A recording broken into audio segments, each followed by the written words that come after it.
Question number 7, Todd Barclay. Mr Speaker, my question is to the Minister for Economic Development and asks, what government support is available to businesses in areas most affected by the Kaikōura earthquakes? The Honourable Stephen Joyce. Mr Speaker, earlier today, the Honourable Tolly and I announced a package of support to provide assistance to businesses in and around the Kaikōura area that were affected by the 14th November earthquake. A wage subsidy package for an initial period of 8 weeks will be made available to businesses of 20 employees or less in the areas of Kaikōura, Cheviot, Waiau, Rotherham, Mount Lyford and Ward, all of which were seriously impacted. The areas I've mentioned are likely to have the most dramatic and long-lasting effects given the current uncertainty around the main highway and the coastline. The scheme will be kept under review and there is opportunity for other areas to be included if that's required. The support subsidy mirrors what was offered to businesses in Christchurch following the Canterbury earthquakes, $500 per week per full-time permanent employee and $300 per week per part-time permanent employee.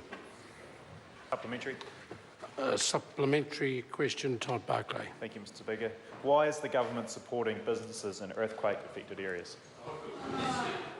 The Honourable Stephen Joyce. Well, Mr Speaker, the package is very important because there are some businesses who experienced a sudden and likely to be sustained drop in revenue, and it will give them the confidence to retain their permanent staff while we all achieve more certainty on the future of the impacted town's key industries like tourism, hospitality and fisheries.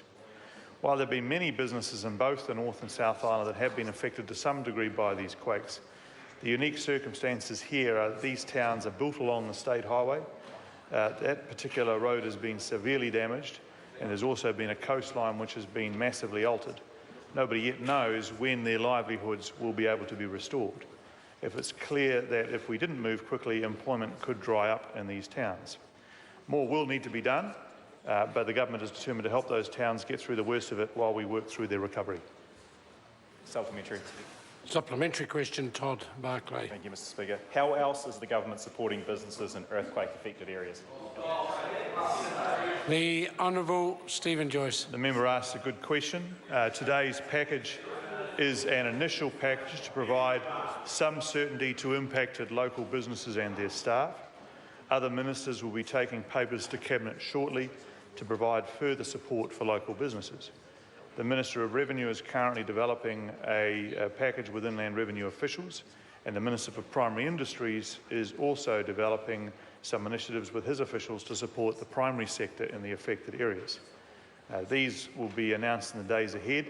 The government is doing all it can to help the people of the Kaikōura district and surrounding areas get back on their feet.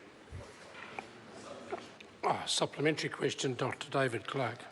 How will the program support businesses rather than employees in the rebuilding of their enterprises? And more particularly, how will the program support businesses such as Whale Watch, which has more than 20 employees? The Honourable Stephen Joyce. Well, in response to the first part of the question, the challenge is interesting and slightly different to Christchurch in this area because in most cases the actual businesses have not suffered substantial harm in terms of the buildings and so on beyond what can be met with insurance. It's the loss of custom which has been the issue, as I think the member alludes to. And that's why with slightly different criteria here in that it's not a case of damaged premises that is a qualifying situation. It's the fact that the revenue has gone for that business for a period of time. In relation to larger businesses, we have taken the view in Christchurch and here that larger businesses have more capacity to support themselves over that period, but we retain flexibility to respond, and the government has made it clear, and Ministers Tolly and myself made that clear today, is that we're keeping a watching brief on all aspects of the package and the flexibility to respond further if required.